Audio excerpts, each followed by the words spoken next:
हमारे साथ बने हुए हैं। एक बार फिर से चर्चा की शुरुआत कर लेते हैं। सचिन गुप्ता जी, बता तो दीजिए सर, कौन से कांग्रेसी हैं जो आपके संपर्क में हैं और आखिरकार कब आ रहे हैं वो? वैसे तो दल बदल होना ही नहीं चाहिए, लेकिन लगातार आप लोगों के द्वारा ये बात बार बार कही जा रही है कि कांग्रेस पार्टी के भीतर फूट है।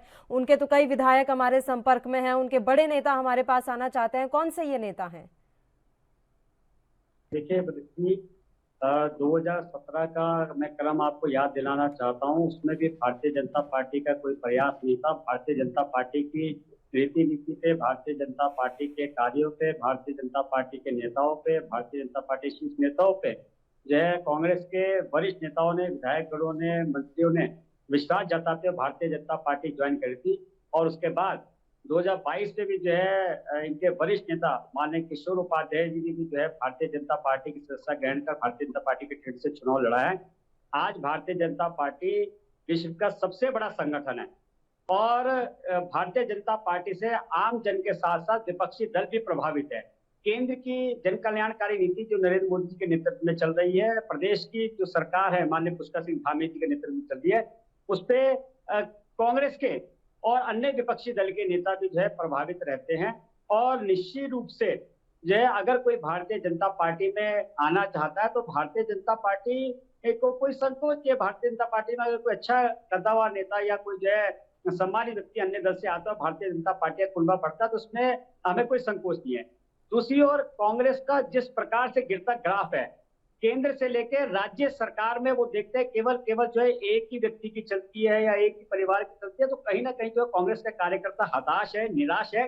उसको लगता है कि भारतीय जनता पार्टी में चाय बेचने वाला सामान्य व्यक्ति प्रधानमंत्री बन जाता है, एक बूथ का कार्यकर्ता प्रदेश का राष्ट्रीय अध्यक्ष बन जाता है, एक सामान्य सैनिक परिवार का बालक जो है इस प्रदेश का नौजवान मुख्यमंत्री, युवा मुख्यमंत्री बन जाता है। तो कहीं ना कहीं जब अन्य संगठन भारतीय जनता पार्टी में सब चीजें देखते हैं तो वो प्रभावित होता है। उनको लगता है कि शायद हमारा भविष्य भी भारतीय जनता पार्टी के अंदर है और वो इस अपेक्षाओं के साथ जो है भारतीय जनता पार्टी में आने के लिए जो है प्रयास करते हैं।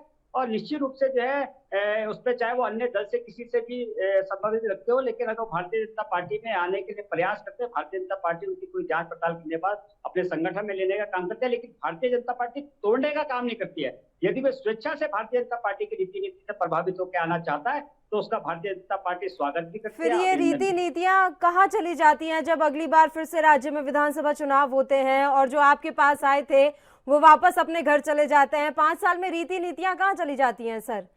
जब पार्टी में नहीं होते हैं तो प्रभावित होते हैं आपसे, पार्टी के अंदर आने के बाद जब अगली बार चुनाव होने होते हैं तब तक आपका प्रभाव खत्म हो जाता है।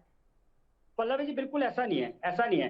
कुछ लोग, अब आप देखिए 2017 के अंदर लगभग 10 विधायक आए थे, 10 में से केवल जो है 2 ही गए।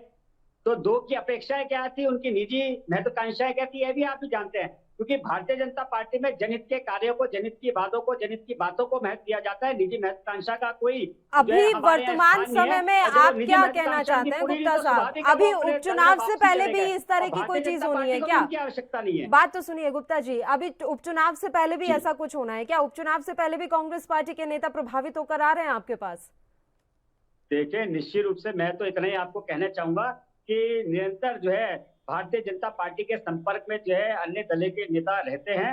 और अगर अच्छा, कोई स्वेच्छा से भारतीय जनता पार्टी के मुख्यमंत्री से और हमारी भाजपा से प्रभावित होकर आना चाहता है तो बिल्कुल उसका स्वागत भारतीय जनता पार्टी करेगी। चलिए बताइए गौर साहब। देखिए